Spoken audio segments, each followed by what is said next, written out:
Hello बच्चों, आज हम लोग 11th क्लास की फिजिक्स में ग्रेविटेशन का लेक्चर नंबर 5 पढ़ने जा रहे हैं। इसके पहले वाले लेक्चर में हम लोगों ने पढ़ा था स्मॉल जी और कैपिटल जी के बीच क्या रिलेशन होता है और उस रिलेशन को ज्ञात किया था। रिलेशन आया था हमारा small G is equal to था capital G M E upon R E square. ये रिलेशन हम लोग प्राप्त किया था, जहां पर जी है गुरुत्वीय त्वरण, कैपिटल जी है गुरुत्वाकर्षण नियतांक और एम ई है पृथ्वी का द्रव्यमान, आर ई है त्रिज्या।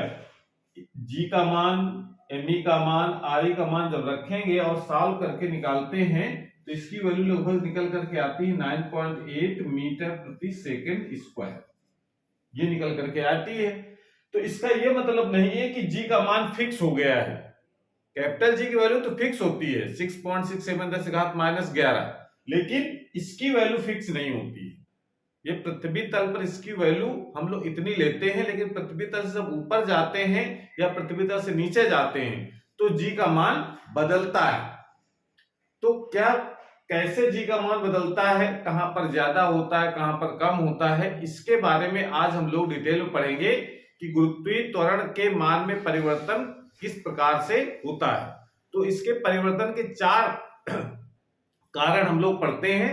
पहला कारण हम लोग पढ़ेंगे कि पृथ्वी तल से ऊपर जाने पर जी का मान घटता है। इसकी समरी है, इस तरीके से हमने लिख रखी है कि पृथ्वी तल से ऊपर जाएंगे, पृथ्वी तल पर रहेंगे तो 9.8, ठीक है, लेकिन पृथ्वी तल से ऊपर जाएंगे तो जी का मान हमेशा घटता है। इसका सूत्र भी हम लोग निकालेंगे। फिर पृथ्वी तल से अगर ऊपर जाने पर घटता है तो इसका नीचे जाने पर क्या होगा, बढ़ेगा। पर ऐसा नहीं होता, पृथ्वी तल से नीचे जाएंगे तो भी जी का मान घटता है। तो पृथ्वी तल से नीचे जाने पर भी जी का मान घटता है। इसका भी फार्मूला निकालना है, किस फार्मूले के तहत हम लोग ये देखते हैं कि जी का मान घट रहा है नीचे जाने पर। और तीसरा कारण हो सकता है पृथ्वी के जी के मान परिवर्तन का कि पृथ्वी का जो आकार है वो पूर्णतया गोल नहीं है। कैसा है, अंडाकार है। अंडाकार होने के कारण जो जी का मान है वो सतह पर भी स्थिर नहीं है, यानी नियत नहीं है। यानी सतह पर जी का मान हम लोग निकाला जरूर 9.8 है, लेकिन पृथ्वी की सतह पर भी जी का मान बदलता है। कैसे बदलता है कि जो ध्रुव होते हैं पृथ्वी के, वहां पर जी का मान होता है सबसे अधिक, और जहां पर भूमध्य रेखा होती है वहां पर जी का मान होता है सबसे कम। इसके बारे में हम लोग डिटेल में पढ़ेंगे कैसे, क्यों बदल जाता है ऐसा। और चौथा बदलने का कारण है कि पृथ्वी की घूर्णन गति। पृथ्वी घूर्णन गति से मतलब पृथ्वी जो अपनी दूरी पर जो घूम रही है उसका कारण भी जी के मान में परिवर्तन एक कारण बनता है कि जी का मान क्यों घट रहा है घूमने के कारण। और घटता है घूमने के कारण, लेकिन ये जो घटने की जो कंडीशन है वो ध्रुवों पर नहीं होती है। ध्रुवों पर जी का मान फिक्स होता है, जितना भी है वो घटता बढ़ता नहीं है।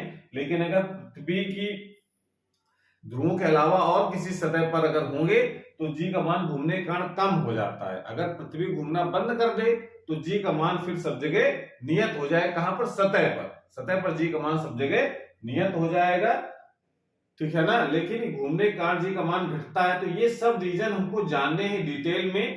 तो ये आप तो पहले इसको आप एक समरी तरीके से आप उसको नोट कर लेंगे, और ये इसके जो हेडिंग है उसको याद रखना है कि ऊपर जाने पर भी जी का मान घटता है, नीचे जाने पर भी जी का मान घटता है, लेकिन घटता दोनों के तरीके अलग अलग है घटने के, ठीक है। और दूसरी ये तो हो गया ऊपर नीचे जाने पर। ध्रुवों पर जी का मान सबसे अधिक होता है, भूमध्य रेखा सबसे कम होता है। उसका कारण क्या है कि सतह पर भी जी का मान सब जगह बराबर नहीं होता, ठीक है ना। ये जो सतह पर जी के मान 9.8 यूज करते हैं, ये इसकी पृथ्वी सतह के जी के मान का एक एवरेज निकाला गया, उसका मान इतना है। बाकी पृथ्वी सतह पर भी अगर वेरी करेंगे, जाएंगे इधर से उधर, तो भी जी का मान बदल जाता है। तो भूमध्य रेखा पर जी का मान सबसे कम होता है और ध्रुवों पर सबसे ज्यादा होता है। एक कारण तो सतह पर चेंज होने का ये है, और दूसरा कारण सतह पर जी के चेंज होने का कारण है कि उसकी घूर्णन गति, घूमने के कारण भी जी का मान घटता है। ये सारी चीजें हमको डिटेल में एक एक करके पढ़ेंगे। तो आज हम लोग पढ़ेंगे कि पृथ्वी तल से ऊपर जाने पर जी का मान किस प्रकार से घटता है। तो हेडिंग लगाइए, पृथ्वी तल से ऊपर जाने पर जी के मान में परिवर्तन, ठीक है। नोट कर लीजिए इसको।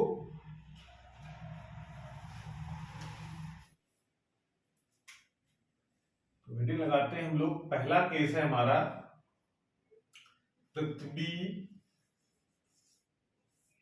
के तल से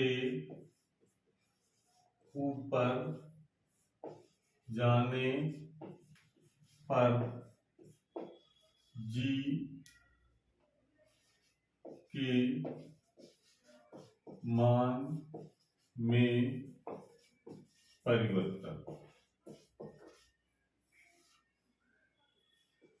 पृथ्वी तल से ऊपर जाने पर जी के मान में किस प्रकार से परिवर्तन होता है, ये हम लोगों को पढ़ना है। तो इसके लिए हम लोग क्या करें, एक मान लेते हैं पृथ्वी है, पृथ्वी तो एक ही होती है, ठीक है। तो मान लिया पृथ्वी है हमारे पास, जिसकी त्रिज्या है RE, जिसकी त्रिज्या RE है, और इसका केंद्र है O, और इसका जो द्रव्यमान है वो ME है। और इसकी सतह पर हम, ये तो पृथ्वी त्रिज्या और द्रव्यमान मान लिया। अब हम जब इसकी बात करेंगे, इसके लिए हम लोग इसकी सतह पर एक हम छोटा सा पिंड रखेंगे, जिसका द्रव्यमान हम मान लेते हैं M है। इतनी बात पहले लिखेंगे। तो इसकी जरा भाषा लिख लें, जो नोट से आपको बनाने हैं। तो हम लोग क्या लिखेंगे इसकी भाषा, माना पृथ्वी का द्रव्यमान ME तथा त्रिज्या RE है। पृथ्वी तल पर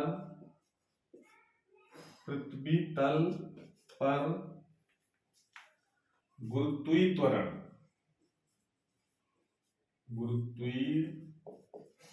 त्वरण जी है, ये हमने मान लिया कि पृथ्वी तल पर जो है जी का मान यानी गुरुत्वीय त्वरण है वो कितना है, जी है। अब पृथ्वी तल से ऊपर की बात करेंगे हम।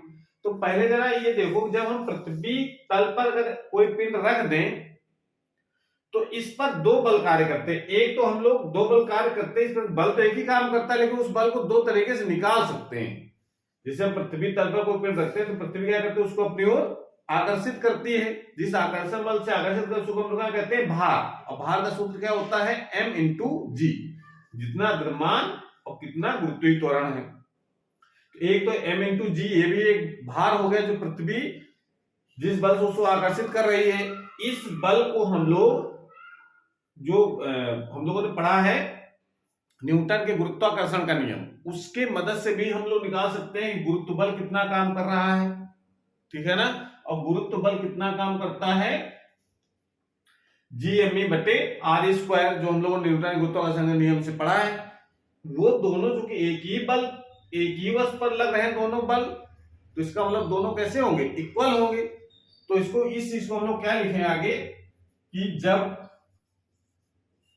पृथ्वी तल पर यम द्रव्यमान स्मॉल m, ठीक है ना। पृथ्वी के द्रव्यमान कैपिटल M से लिखते हैं, और जो छोटा सा पिंड रखा है उसके मूल स्मॉल m से लिखेंगे। तो जब पृथ्वी तल पर यम द्रव्यमान का एक पिंड रखते हैं तो उस पर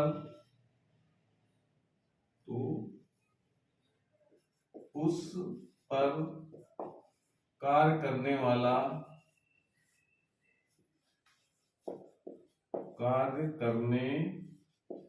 वाला गुरुत्व बल कितना होगा, गुरुत्व बल, क्योंकि इसकी केंद्र से डिस्टेंस पढ़ेंगे। केंद्र से डिस्टेंस कितनी, RE दूरी हो गई, RE द्रव्यमान पृथ्वी के, जब कैलकुलेशन करते हैं पृथ्वी के बारे में, तो पृथ्वी का केंद्र पूरा मान लेते हैं, पृथ्वी का जो द्रव्यमान है वो सब पूरा जो द्रव्यमान है केंद्र पर इकट्ठा है। तो यहाँ Me हो गया, ये M हो गया, इनके बीच की दूरी RE है। तो कितना गुरुत्व बल लगेगा, Gme/RE²,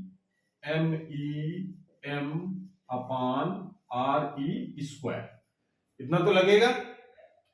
तो जो उस पर कार्य करना गुरुत्व बल Gme/R², पिंड के भार जिससे पृथ्वी जिस बल से घसीट रही है, पिंड के भार mg के बराबर होगा। ठीक है ना, ये बात समझ में आ गई।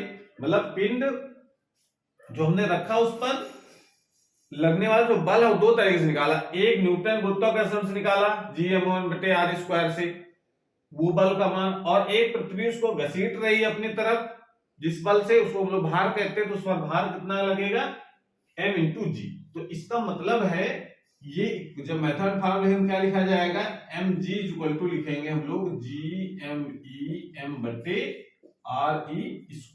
इसको डालेंगे क्वेश्चन नंबर फर्स्ट। यहां तक कोई दिक्कत है नहीं।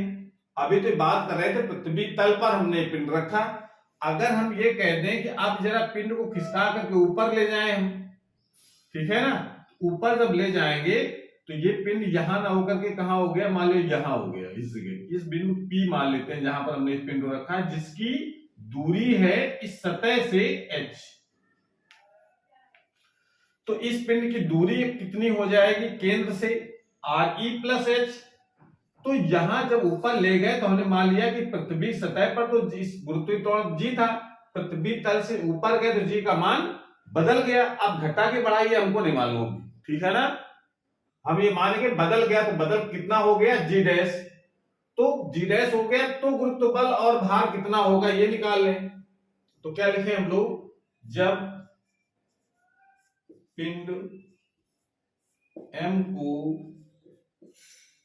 m को पृथ्वी तल से h ऊंचाई पर ले जाते हैं, ऊंचाई पर ले जाते हैं जहां गुरुत्वीय त्वरण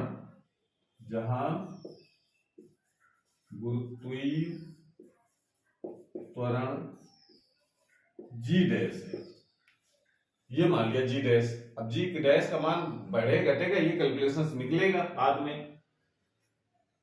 तो मान लिया हमने इतना। जब पिंड m को पृथ्वी तल से ऊंचाई पर ले जाते हैं जहां गुरुत्वीय त्वरण g' है, तो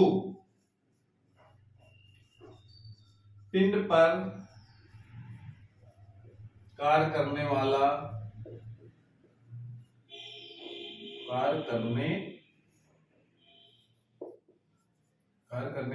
गुरुत्व बल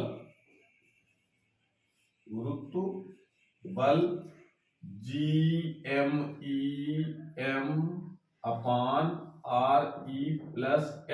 दूरी कितनी हो जाएगी, गुरुत्व बल का सूत्र तो न्यूटन गुरुत्वाकर्षण से निकालेंगे, Gem बटे दूरी अब कितनी हो जाएगी सेंटर से इस बिंदु P की, जहां पिंड रखा है m द्रव्यमान का, ये पिंड कहां खिसका दिया हमने, ऊपर। अब जिसकी दूरी यहां से यहां तक की ये h है, और ये जो दूरी है यहां से यहां तक की वो है re, तो re+h सेंटर से दूरी हो गई, तो re+h जितनी दूरी होती है दोनों पिंडों के उसकी दूरी का वर्ग करते हैं, तो re+h। पिंड के भार, अब भार कितना होगा वहां पर, क्योंकि g का मान बदल गया, यहां पर g का मान कितना हो गया g', तो पिंड का भार mg' के बराबर। इस बात को हमने पुनः फिर लिख लिया, तो इक्वेशन क्या बनेगी इसकी जरा देखो। इक्वेशन क्या लिख सकते हैं हम लोग, mg' =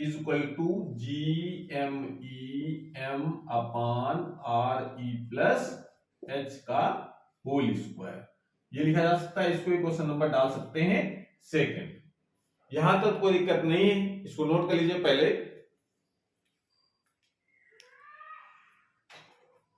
नोट कर लिया, यहां कोई समस्या नहीं, ठीक है। अब जरा इसको देखो, अब हम क्या करें आगे, दोनों समीकरण नंबर 2 में समीकरण नंबर 1 का डिवाइड करें, इसको नोट कर लो पहले।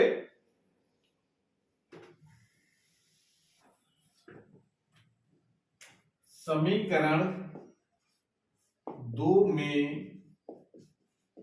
समीकरण 1 का भाग देने पर, जब देंगे तो समीकरण नंबर जब 2 पहले लिख लो। 2 क्या था हमारा, M G dash is equal to था G M E M upon R E plus H का होल स्क्वायर। इसमें डिवाइड करना है दूसरे वाले में, दूसरा समीकरण क्या है एम जी, इसको जब डिवाइड करेंगे हम तो ये क्या लिखा जाएगा, जी M E M upon R E square, ये तो आएगा। इसको जरा सिंप्लीफाई करो तो ये ऊपर चला गया, ये एम से एम तो कैंसिल हो जाएगा, G dash upon G is equal to, इसको क्या ले सकते हैं, ये पूरा हिस्सा देखो इससे कट जाएगा, ये चला जाएगा ऊपर, क्या लिखेंगे हम लोग, are E square upon are E plus H का होल स्क्वायर, ये लिख सकते हैं। यहां से जी डैश की वैल्यू निकालो कितनी आएगी, जी डैश बराबर जी, इधर जी इधर ले गए, यहां पर हम लोग क्या कर सकते हैं, आर ई स्क्वायर तो रहने दो अभी, नीचे हम लोग आर ई स्क्वायर कॉमन निकालो यहां पर, तो यहां क्या बचेगा 1 प्लस एच अपान आर ई का होल स्क्वायर, जब कॉमन निकालें तो स्क्वायर बाहर आएगा, इस आर ई स्क्वायर से आर ई स्क्वायर कैंसिल हो जाएगा, जी डैश बराबर बचेगा जी अपान 1 प्लस एच अपान आर ई का होल स्क्वायर, ये तो बचेगा। ये जो फार्मूला निकल करके आया इसको आप बिल्कुल याद कर लीजिए, न्यूमेरिकल के लिए बहुत इंपॉर्टेंट फार्मूला आया है। अब इस सूत्र को जरा ध्यान से देखो तो ये पता चलता है कि जैसे जैसे हम h का मान बढ़ाएंगे, यानी पृथ्वी तल से जैसे जैसे ऊपर जाएंगे वैसे वैसे जब h का मान बढ़ेगा तो ये पूरा हर का मान क्या होगा, पूरा हर का मान बढ़ेगा भाई, h अपान आर ई लिखा है तो h का मान बढ़ता जाएगा तो h अपान आर ई का मान बढ़ेगा, उसमें 1 जुड़ेगा तो और बढ़ जाएगा, जब हर का मान बढ़ेगा तो टोटल वैल्यू क्या होती, घटती है। तो ये सूत्र बता रहा है कि जैसे जैसे पृथ्वी से ऊपर जाएंगे एच का मान जैसे बढ़ेगा वैसे वैसे जी का मान घटता है। तो यहां पर हम लिख सकते हैं, अतः पृथ्वी तल से ऊपर जाने पर जी, जी मतलब गुरुत्वीय त्वरण, गुरुत्वीय त्वरण जाने पर गुरुत्वीय यानी पर पृथ्वी का गुरुत्वीय त्वरण घटता है, ये निष्कर्ष प्रूव कर लिया हम लोगों ने कि जैसे पृथ्वी तल से ऊपर जाएंगे जी का मान घट जाता है। इसको जरा और अगर आप और अच्छी तरह से समझना चाहें तो थोड़ा सा और बदलें कि न्यूमेरिकल के फार्मूला जरूर याद रखना है, G dash equal to, G dash मतलब एच ऊंचाई पर गुरुत्वीय त्वरण कितना है वो जी डैश, पृथ्वी तल पर कितना है जी, वो यहाँ गुरुत्वीय त्वरण कितना है वो जी से लिखा हमने, आर ई पृथ्वी त्रिज्या है, ये सूत्र आपको याद रखना है। इसको जरा हम और आगे अगर बढ़ते हैं, इसको आप क्वेश्चन नंबर डाल लीजिए 3rd नंबर, और इसको आगे बढ़े, इसको नोट कर लो पहले, इसको जरा देखो और जरा सिंप्लीफाई करते हैं तो निष्कर्ष क्या निकलता है, G dash is equal to, इसको जरा हम सॉल्व करें तो जी अपान, इसको लिख सकते हैं हम लोग आर ई प्लस एच का होल स्क्वायर, और ये आर ई स्क्वायर चला जाएगा ऊपर, ठीक है। अगर हम आर ई प्लस एच क्या आया है, इसके जो केंद्र से कहां पर पिन रखा उसकी सीधी दूरी आ गई आर ई प्लस एच, अगर इस पूरी डिस्टेंस को अगर हम मान लेते हैं स्मॉल आर है, यानी केंद्र से जहां पर प्रेक्षण बिंदु हमारा है, जहां पर हम पिन को रख रहे हैं उस जगह की दूरी अगर हम मान लेते हैं स्मॉल आर है, तो क्या लिख सकते हैं इस चीज को, G dash is equal to G R E square upon R square, जहां आर ई, जहां आर क्या चीज है, जहां आर बराबर लिखा हमने आर ई प्लस एच, और ये है क्या Re प्लस H, पृथ्वी के केंद्र से, पृथ्वी के केंद्र से प्रेक्षण बिंदु जो P माना है हमने यहां पर, प्रेक्षण बिंदु P की दूरी, ठीक है। ये चीज तो लिख सकते हैं हम लोग। अब जरा एक चीज और हमको पता है, देखो क्योंकि ये जानते हैं स्मॉल जी कैपिटल जी के रिलेशन आया था, G बराबर GME अपॉन RE स्क्वायर। ये बहुत इंपॉर्टेंट फार्मूला है, ये इतना इंपॉर्टेंट है कि इसकी कई बार हमको जरूरत पड़ेगी आगे, इसलिए इसको याद कर लेना है। स्मॉल जी कैपिटल जी के बीच रिलेशन, और इस रिलेशन को इस तरीके से जरा यूज करेंगे हम लोग, जरा क्रॉस मल्टीप्लाई करके इसको लिख सकते हैं हम लोग, GRE square equal to GME लिख सकते हैं ऐसे। जरा देखो GRE स्क्वायर जहां दिख रहा है उसकी जगह अगर हम ये GME लगा दें तो क्या बन जाएगा formula, G dash equal to capital GME upon GRE हो जाए तो GME हो गया अपॉन R स्क्वायर। अब देखो ये सूत्र बिल्कुल स्पष्ट करता है कि ये तो G सार्वत्रिक गुरुत्वाकर्षण नियतांक है, ये फार्मूला भी आपको याद कर लेना है। G सार्वत्रिक गुरुत्वाकर्षण, ये तो बिल्कुल फिक्स वैल्यू है, ये चेंज होती नहीं कभी, सभी जगह नियत है।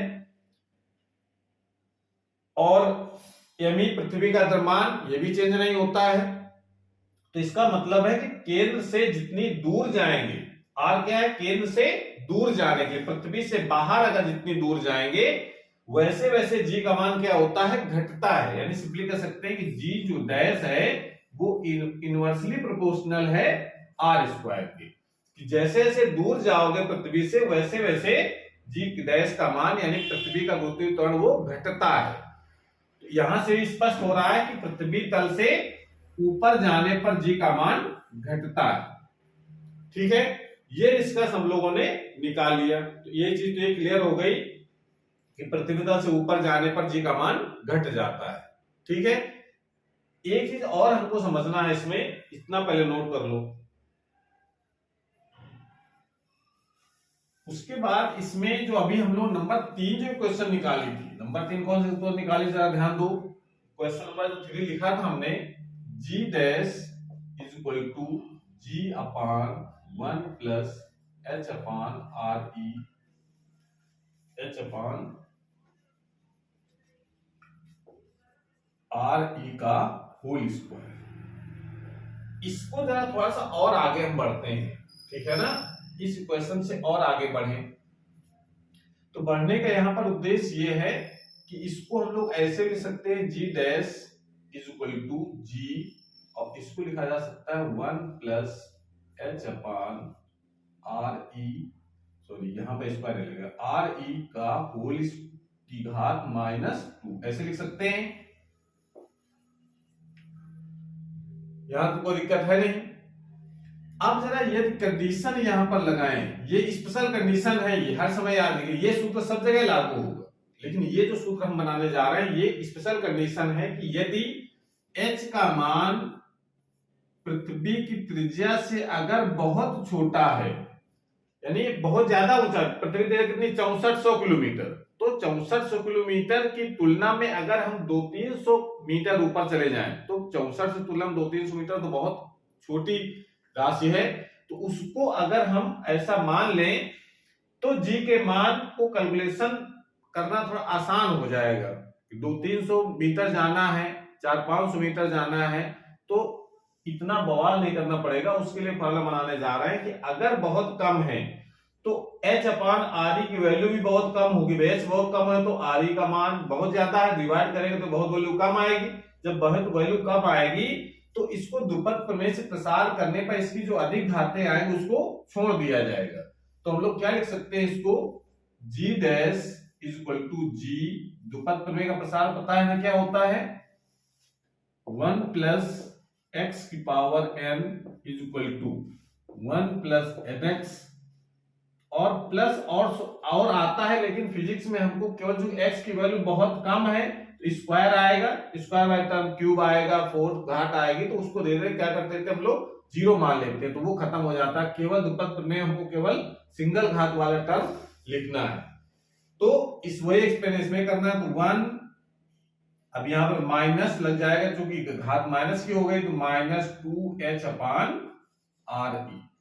ये फार्मूला हम लगाएंगे तब जब पृथ्वी से बहुत कम ऊंचाई पर गए हो तब, और ये वाला फार्मूला तब लगेगा जब पृथ्वी तल से चाहे जिस ऊंचाई पर गए हो, ठीक है ना। तो ये फर्क पड़ता है केवल, ये हमेशा के लिए सही है और ये कम दूरी कम ऊंचाई के लिए सही है।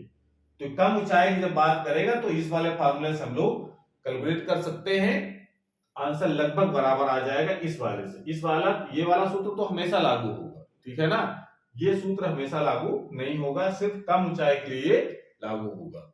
क्लियर हो गया।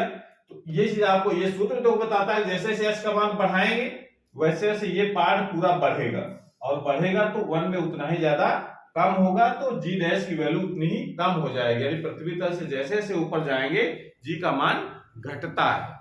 क्लियर हो गया। ये फार्मूले आपको याद रखने, न्यूमेरिकल लगाने में भी कोई समस्या नहीं आएगी। तो आज की क्लास हमारी पर समाप्त होती है। अगली क्लास में लोग पढ़ेंगे कि पृथ्वी तल से नीचे जाने पर जी के मान में किस प्रकार से बदलाव होता है, तो क्या फार्मूला है। ठीक है, पढ़ाई करते रहिए। Thank you.